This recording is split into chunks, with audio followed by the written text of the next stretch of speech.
20 horas con 9 minutos. Con nosotros se encuentra Richard Martínez, ministro de Economía y Finanzas, con quien hablaremos en los próximos minutos sobre la proforma presupuestaria del próximo año y también otros temas relacionados al ámbito económico. Ministro, buenas noches, bienvenido. Buenas noches, muchas gracias por la invitación. Gracias, ministro. Bueno, ¿qué es lo que plantea como objetivos principales esta proforma que se ha entregado días atrás a la Asamblea Nacional?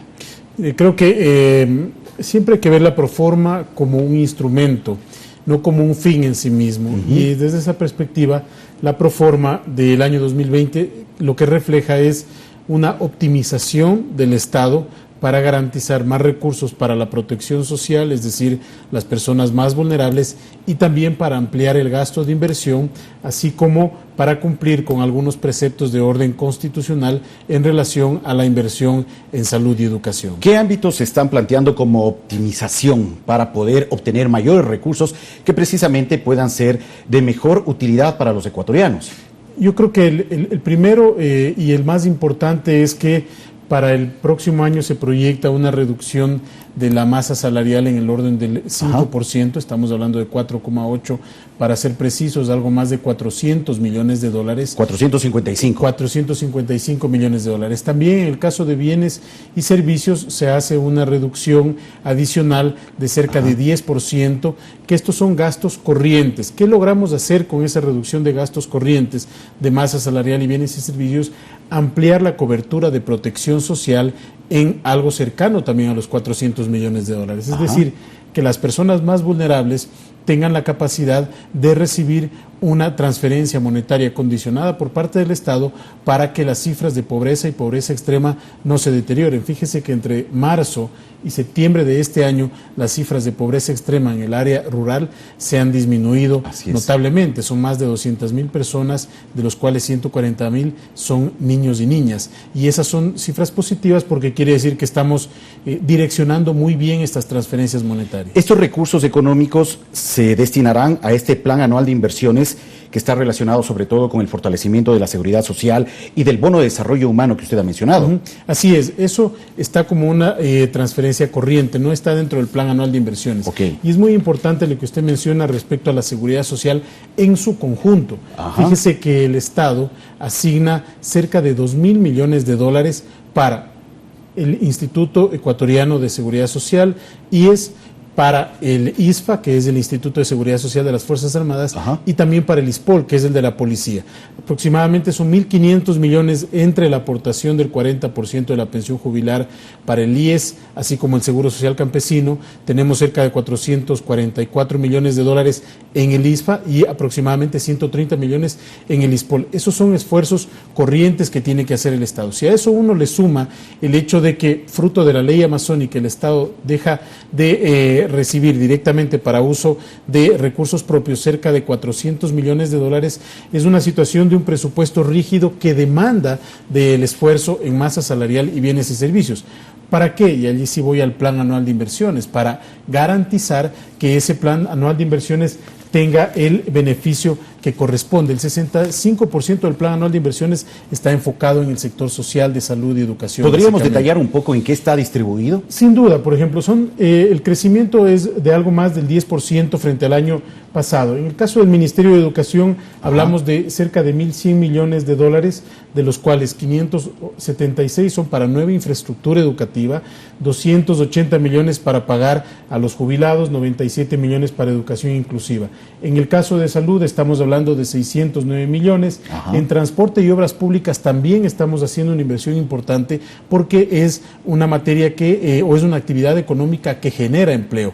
Por eso es importante darle espacio presupuestario. En vivienda, en la Secretaría de Ciencia y Tecnología, Ministerio de Energía, Defensa e Inclusión, Agricultura también, hay proyectos de innovación tecnológica, optimizar el uso del agua y mejorar la producción en la ruralidad, 9 millones para semillas en agrocadenas estratégicas, etcétera. Es decir, el plan anual de inversiones tiene un equilibrio sensato entre mayores recursos para el sector social, pero también recursos importantes para la reactivación productiva a través de transporte, energía y agricultura. Debemos pensar entonces que con esta proforma planteada por el Ejecutivo, enviada a la Asamblea Nacional, se está buscando fortalecer el área social en el país para el próximo año, para el 2020. Bueno, no solamente el área social, el tema productivo, productivo, el tema de la seguridad social, en fin. Exactamente, yo creo que usted lo ha descrito muy bien. El área social, primero por un mandato constitucional. ¿Se está cumpliendo? Sí, se está cumpliendo con el incremento del medio punto porcentual del PIB, que son algo más de 500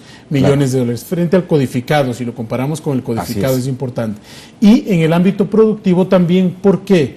Porque a este esfuerzo que estamos haciendo en el Plan Anual de Inversiones para dotar de mayor recursos a estos sectores, debemos sumarle todas las intervenciones que está haciendo el gobierno con reducción de aranceles, con la ley que está en la Asamblea, con el programa de $1.000 millones de vivienda de interés social y vivienda de interés público a 4,99%. Es decir, los ecuatorianos van a poder acceder a viviendas de hasta $70.000 o hasta $90.000 a una tasa del 4,99%. Por eso yo señalo que el presupuesto es un instrumento, es una herramienta finalmente que devela cuál es el horizonte y la estrategia del gobierno. Y la estrategia del gobierno es tener un equilibrio entre sostenibilidad fiscal, fomento productivo, generación de empleo y garantizar el acceso a las personas más pobres a los derechos que tienen. A ver, ministro, hay algunos supuestos macroeconómicos que se han planteado desde las autoridades económicas para el próximo año. Entre ellos, en la proforma consta un precio de barril de crudo de $51.30. Se espera un crecimiento del Producto Interno Bruto del 0,57%, una inflación promedio menor a un punto porcentual, puntualmente 0,84%, así es. Y un volumen de producción petrolera de 194,8 millones de barriles, es decir, menos que la producción actual. No, más que la producción actual. Ok, y un PIB nominal de 110.434 millones de dólares. Frente a todos estos supuestos, a los ingresos y los egresos que plantea la proforma, hay un faltante, un déficit, que supera los 3.300 millones de dólares. ¿Cómo se va a cubrir? Muy buena su pregunta. ¿Por qué? Porque todo déficit se financia con endeudamiento. Así es. Eso es una regla inequívoca. De hecho, lo que ha venido haciendo el país en los últimos años es acumular una serie de déficits que se han tenido que financiar con deuda. Ajá. Ahora, la pregunta es si esa deuda sirve para patear los problemas, como se hacía en el pasado, o para corregirlos estructuralmente. ¿Y qué se va a hacer? Estamos en una ruta diferente. ¿Por qué? Porque el déficit es menor al proyectado para este año en cerca de $500 millones. Ajá. Y si a eso le sumamos el hecho de que tenemos una reforma económica en la Asamblea que puede también garantizar más recursos. La ley de crecimiento. La ley de crecimiento económico, el objetivo allí es de cerca de $700 millones, pero digamos que con ajustes podríamos recaudar algo menos, habrá que ver ya los números finales cómo dan. De todas maneras, asumamos en el supuesto de los $700 millones, si eso va a financiar la parte del déficit, una parte del déficit, estamos hablando que tendremos cerca de 2.600 millones de dólares de déficit. Ahora, con esos recursos, una vez que se apruebe la ley, tenemos que ser lo suficientemente estratégicos para garantizar potencialmente más recursos de inversión y también que otra parte vaya a financiar el déficit. ¿Pero de dónde vienen esos recursos? Financiamiento externo en su gran mayoría, ¿no? ¿De dónde? Para el próximo año son 6.600 millones de necesidades de financiamiento. Con los multilaterales son cerca de 3.100 millones de dólares. ¿Dónde está incluido el FMI? Ahí está el Fondo Monetario, son cerca de 1.400 millones de dólares. Está CAF, está BID, está Banco Mundial. ¿Qué ventaja tiene este financiamiento? Yo decía que es un financiamiento que nos ayuda a salir de la ruta del círculo vicioso, pero adicionalmente tiene dos características muy importantes. Primero, es de un costo extremadamente bajo, menor al 4%, y segundo, es de un plazo extremadamente largo. Entonces es un financiamiento muy noble que nos permite ir reduciendo las necesidades también de servicio de endeudamiento. A este punto quería llegar porque hay algunos sectores de la sociedad ecuatoriana que cuestionan finalmente esta necesidad de que el gobierno nacional tenga que recurrir a los organismos internacionales para tratar de cubrir ese déficit que existe y es una realidad en nuestra economía. Pero ¿cuáles son las diferencias de endeudarse ahora frente a estos organismos multilaterales de crédito con los organismos y los países a los cuales recurría Ecuador en el pasado, por ejemplo China? Sí, yo creo que primero el plazo y segundo la tasa, como bien mencionaba. Pero adicionalmente que este financiamiento viene acompañado de una serie de reformas estructurales que nos van a permitir garantizar sostenibilidad económica en el mediano y en el largo plazo. Sí, quiero aprovechar para hacer un llamado a esas voces de oposición que muchas veces plantean todo y no plantean nada a la vez.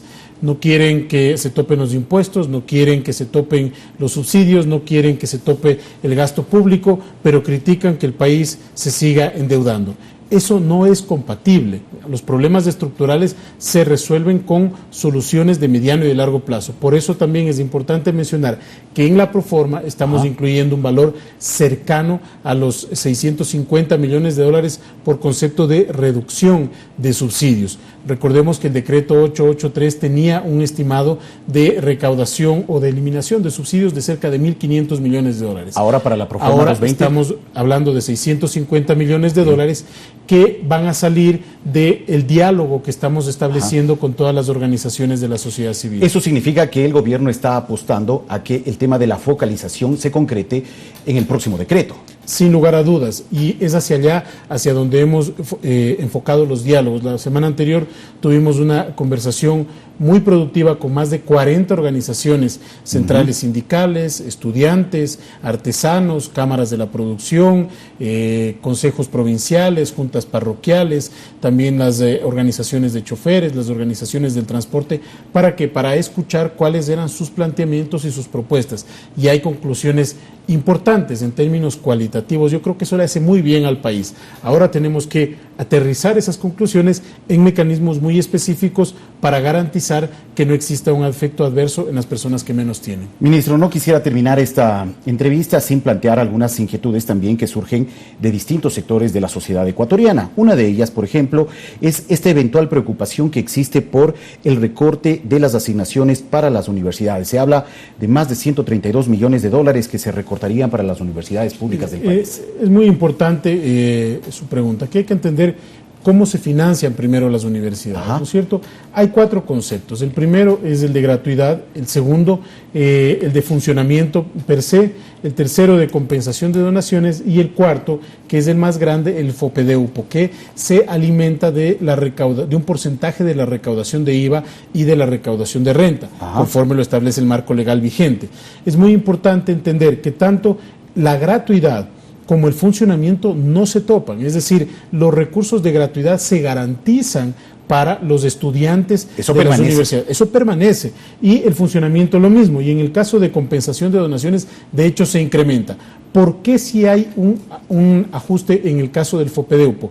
Porque como depende de IVA y renta, y el próximo año se esperan menos recursos por IVA y renta por la dinámica económica, entonces se ajusta todo el fondo. Ahora, dentro de ese fondo se necesita hecho un reparto muy inteligente, que implica que el 65% de las matrículas están cubiertas en universidades que tienen un incremento presupuestario. Ojo, y son las 4 universidades grandes las que por un nivel de subejecución que se ha registrado han debido acogerse a una fórmula de eficiencia. Ahora, eso no implica que nosotros estemos cerrados al diálogo, ni mucho menos.